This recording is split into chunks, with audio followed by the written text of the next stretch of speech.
আল্লাহ যাকে মাফ করতে চাইবেন তাকে একটা পর্দার আড়ালে নিয়ে যাবেন, জিজ্ঞেস করুন, এই বান্দা এইসব কাজ করছো? এখন আল্লাহ জিজ্ঞেস করতেছেন, সে তো ভয়তে অস্থির হয়ে যাবে, কেন্দ্রে পাগল হয়ে যাবে, আল্লাহ করে ফেলছি, আমার মাফ করে দাও। আল্লাহ পাক তার জবানের সমস্ত পাপের কথা শুনে সে যখন অনুতপ্ত হয়ে কাঁদতে থাকবে, আল্লাহ বলবেন, যা মাফ করে দিলাম, জান্নাতে চলে যা। এইটা হচ্ছে হিসাবে ইয়াসির।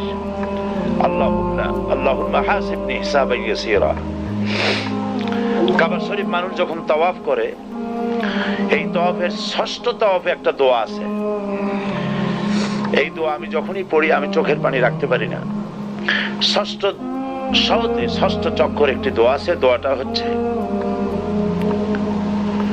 আল্লাহুম্মা ইন্না আলাইয়া হুকুকান কাসীরান ফীমা বাইনি ওয়া বাইনাক